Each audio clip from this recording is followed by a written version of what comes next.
On va parler de l'accord, on va parler de la politique en République démocratique du Congo avec Merlin Vouvou qui est déjà avec nous. Merlin Vouvou, bienvenue. Merci cher Jean-David Kilolo. Bien important ce matin et ce soir, cet après-midi. Je suis très bien, nous continuons la lutte. Nous continuons le combat. Mais c'est quoi la barbe des cheveux? C'est l'attitude d'un Katou révolutionnaire qui accepte avec beaucoup de douleur la situation de son pays. Avec beaucoup de douleur? Avec beaucoup de douleur. Vous avez vu avec l'accord que nous allons évoquer ou expliquer tout à l'heure, la République a été externalisée. Mais il y a des avancées. Il y a des avancées significatives. Je ne sais pas si celui qui est à Bunagana peut comprendre lorsque vous dites qu'il y a avancé. Est-ce qu'on a récupéré la cité de Bunagana? Mais c'est un pas vers une paix durable.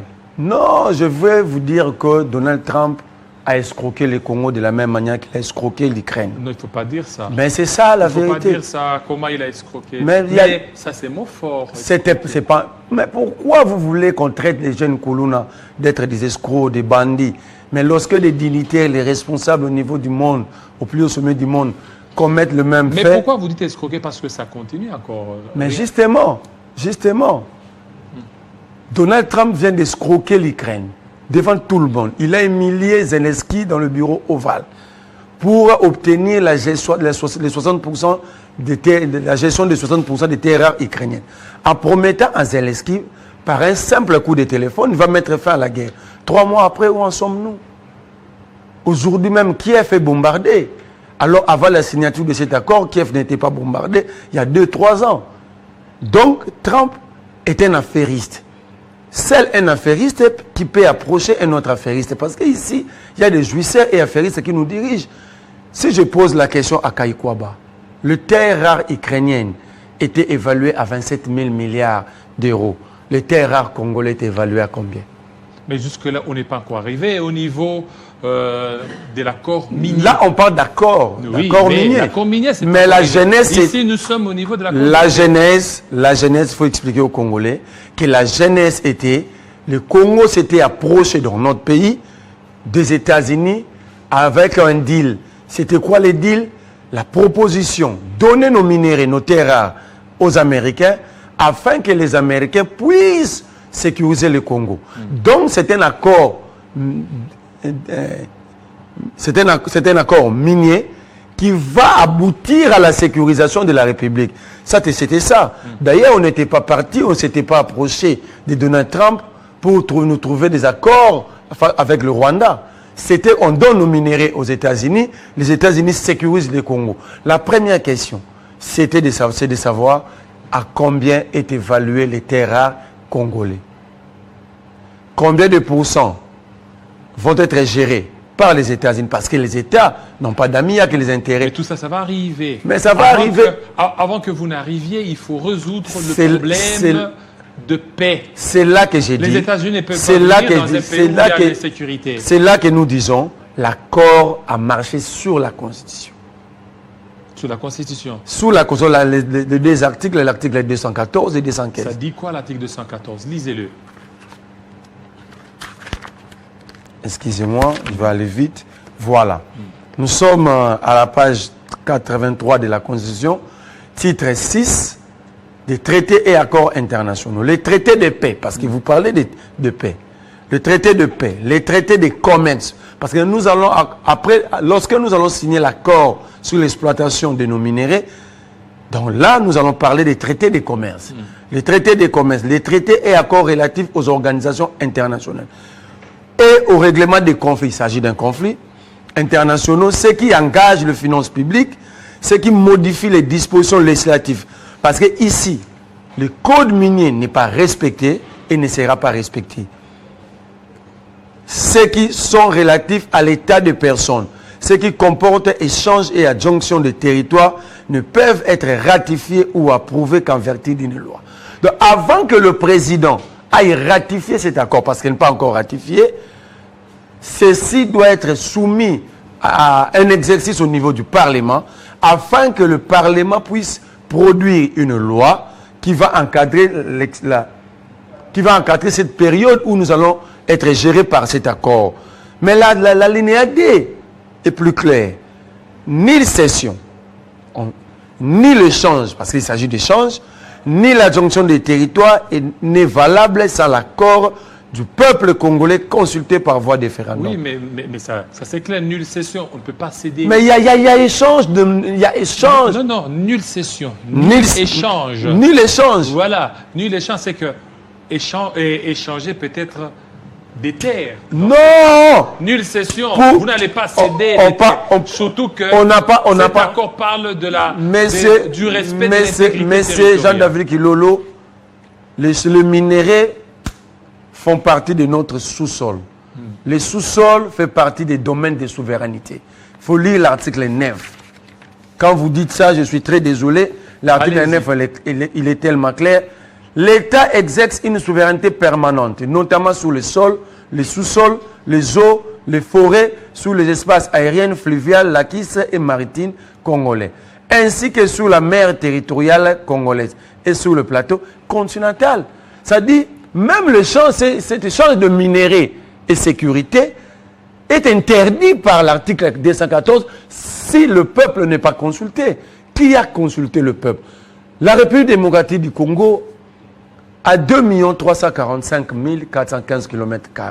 La résidence de Papa Etienne Tshisekedi, léguée comme héritage à Félix Tshisekedi et à ses frères et sœurs, ne mesure pas plus de 30 mètres sur 30. Donc on ne peut pas, Tshisekedi ne peut pas confondre leur résidence sur Pétignan-Salimete à la République démocratique du Congo. La loi, elle est claire. Je prends l'article 216. Si la Cour constitutionnelle, consultée par le président de la République... Ça, c'est l'article 216. Ce qui n'était pas fait. Par le Premier ministre, ce qui n'était pas fait. Le président de l'Assemblée nationale ou le président du Sénat, chose pas encore faite. Par un dixième de députés ou un dixième de sénateurs, déclare qu'un traité ou accord international comporte une clause contraire à la Constitution. La ratification ou l'approbation ne peut intervenir qu'après la révision de la Constitution. Cela veut dire, l'accord a été signé, pas encore ratifié. Mais Trump fait pression pour que l'accord soit ratifié au plus tard le 27 juillet. Est-ce que le Parlement a déjà débattu? Parce que si une clause se trouve être contraire à la Constitution, on va entendre la ratification doit être suspendue jusqu'à ce que cette disposition constitutionnelle, la Constitution soit modifiée ou révisée. Alors, nous sommes aujourd'hui le 16 juillet, entre les 27 et les 16, entre-temps, l'accord ici ne va pas être mis en application sans que les discussions à Doha puissent prendre fin. Est-ce que le président de la République et ceux qui ont signé ces documents sont-ils sérieux? Est-ce qu'ils prennent le Congo au sérieux? Entre-temps, pendant ces temps, l'accord ne va pas être appliqué. Les États-Unis, ce n'est pas un État désordonné comme le nôtre. Mais sur base de quoi vous dites? Il y a une résolution du Chambre des représentants américains.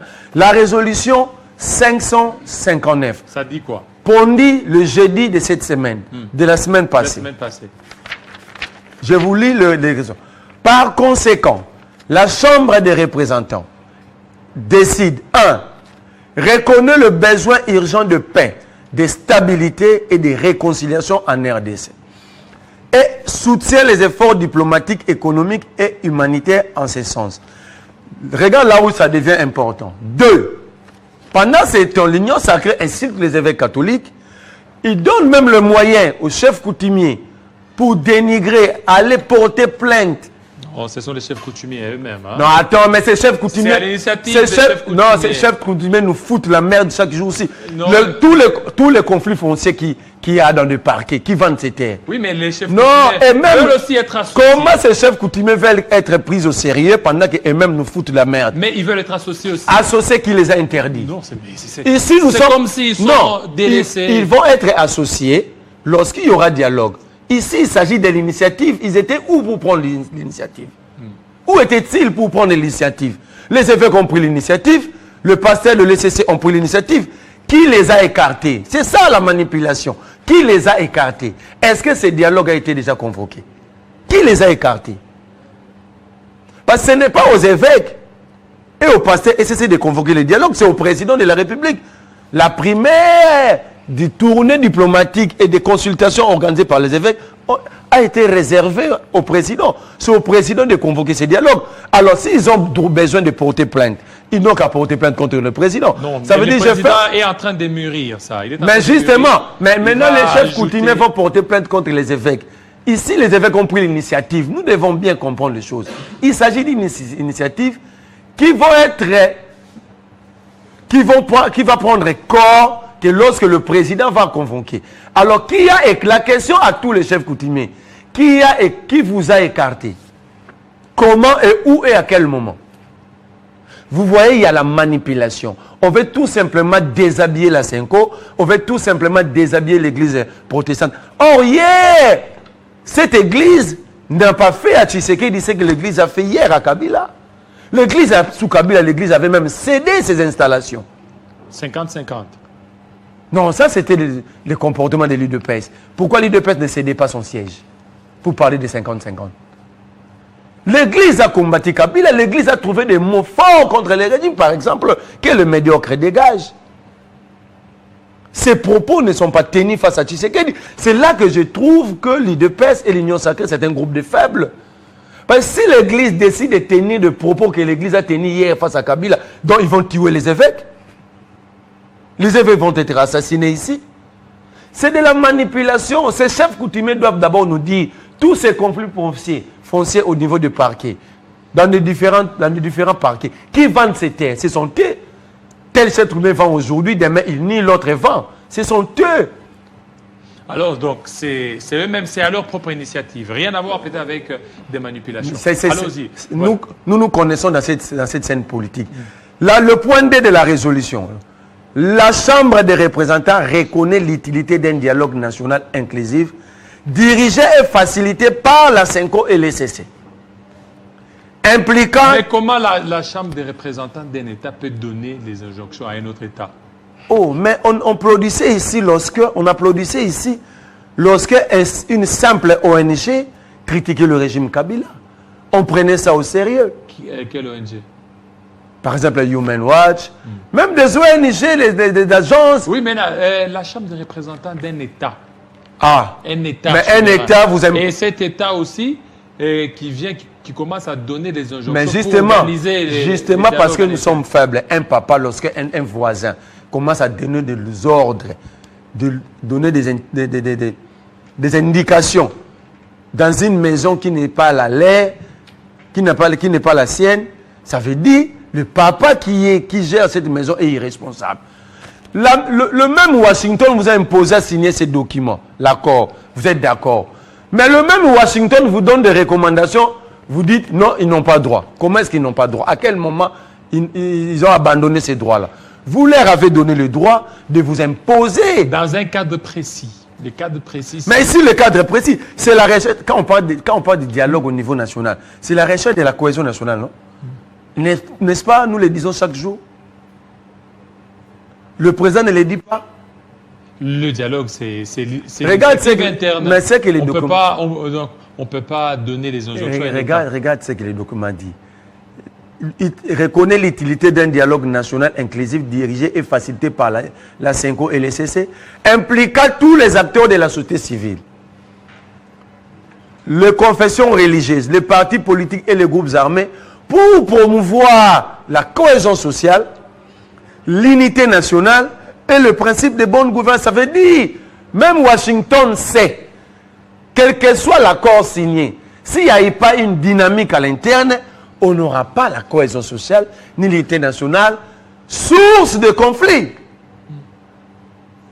On vous dit, oui, l'accord est là, mais on vous demande de se mettre d'accord. Oui, mais l'Église catholique qui est là, elle est suspicieuse. Jusque-là, beaucoup d'acteurs politiques de l'Union Sacrée ne font pas confiance. Ne m'amenez pas à répondre à Kabouya, parce que les quilles de membres de l'UDPS posent problème, leur conseil intellectuel. Je ne veux pas aller dans cette direction-là. Tu vois, vous voyez Thomas Louaka faire un texte savant, une lettre ouverte au président de la République. C'était quoi la réponse de Kabouya? Thomas Lowaka et beau-fils à maman Sifa. C'est ça la réponse. Quand Kabouya parle même des secrets de défense, où est l'auditeur supérieur de l'armée? Où est le procureur Firmin Fondé? Est-ce que la justice congolaise doit, jusqu'à quand cette justice doit rester accommodante avec ses membres de l'Union sacrée? Alors maintenant, dans ce cas ici, dans les cas des évêques catholiques, SCC, il y a un problème beaucoup plus de confiance. Mais cette crise de confiance est née de qui? Qui a organisé cette crise, qui a préparé? C'est Félix Tshisekedi. Il reçoit les évêques et le pasteur catholique. À la note diplomatique, lorsqu'un président de la République vous dit, même ton chef, ton DG, quand il te dit, vas-y, tu as mon soutien et vous avez ma protection, ça signifie que je vous confie cette mission. Alors, quand le président avait lu le cahier des charges lui présenté par les évêques au premier jour, il n'avait pas vu que les évêques avaient besoin de rencontrer tout le monde, tous les acteurs, tous les partis au conflit. Mais les membres de l'Union sacrée ne parlent que de ce que Félix avait dit. On était au Rwanda. Mais lorsque les évêques avaient proposé, ils avaient proposé au président, est-ce qu'on peut rencontrer le président Kagame? Le président de la République avait répondu, s'il y a possibilité, si c'est une solution, allez-y. Depuis Fulgence Mounteba, pendant la même interview, avait dit ça, aucun membre du cabinet du président, aucun membre de l'Union sacrée a contredit. Alors maintenant, aujourd'hui, est-ce qu'avec... Laissez-moi vous lire d'abord la résolution. Oui. Je prends quelques points. Je prends le point 4. Demande la cessation de tout soutien étatique aux groupes armés non étatiques et le respect de la constitution de la RDC, de principes démocratiques, de droits humains, ainsi que la fin des poursuites arbitraires, détention et refus des documents officiels comme le passeport à l'égard des opposants politiques et des citoyens. Pour ne pas dire que la Chambre... Ça, c'est l'incise de Katumbi, ça. Non, mais depuis quand vous parlez de Katumbi, Mike Mukeba, Mike Mukeba est privé de son passeport. On parle des citoyens, 120 000 Congolais n'ont pas leur passeport. Pourquoi vous voyez Katumbi au milieu de plus de 1 million de Congolais qui n'ont pas leur passeport? Donc c'est Katumbi encore qui a manipulé Mme Thérèse Kaikwaba et les agents et cadres du ministère des Affaires étrangères pour ne pas donner de passeport. Alors si Katumbi est tellement puissant comme ça, plus que le Congo, le régime doit démissionner. C'est une résolution publiée par la Chambre des représentants américaine. Alors si ici nous manipulons nos députés et sénateurs, nous pensons que tous les députés et sénateurs à travers le monde sont manipulables. On vous dit ici, oui. Lorsque les gens sont arrêtés, Jean-Jacques Wondo l'a dit, il a tenu une conférence de presse expliquant le calvaire qu'il a vécu dans les locaux de la demi-app et ici à Ndolo. On vous dit de respecter le droit humain. Est-ce que c'est Katumbi? Quand vous faites subir ça aux Congolais, vous pensez que le Congo vit en vase clos? Voilà. Moi-même, j'ai passé 3 mois avant d'obtenir mon passeport. J'ai raté 2 voyages. Ce sont des préjudices, mais causés par l'État. Est-ce que parler de ça, c'est un tabou? Merci. Le point 5 pour citer, appelle le gouvernement de la RDC à lutter contre la corruption systémique. Voilà. Ça veut dire la corruption érigée en mode de gouvernance. Mais on demande aussi le respect dans le même point, à mettre en œuvre une gouvernance transparente et responsable et à faire respecter le limite de mandat prévu par la Constitution. C'est-à-dire, Tshisekedi est d'accord avec les dialogues. Mais son problème, il veut appeler à ces dialogues que vers les années en 2027 ou 2028 pour glisser. Ici, on lui demande de respecter ces délais. Merci beaucoup. Merci beaucoup. Monsieur Vouvou Merley, surtout de votre passage. Merci, fidèles téléspectateurs. La grande édition, c'est tout à l'heure avec Christopher Ochokoum. 20h à Kazumba, 19h à Kinshasa. Restez branchés sur Télé 50. À très bientôt.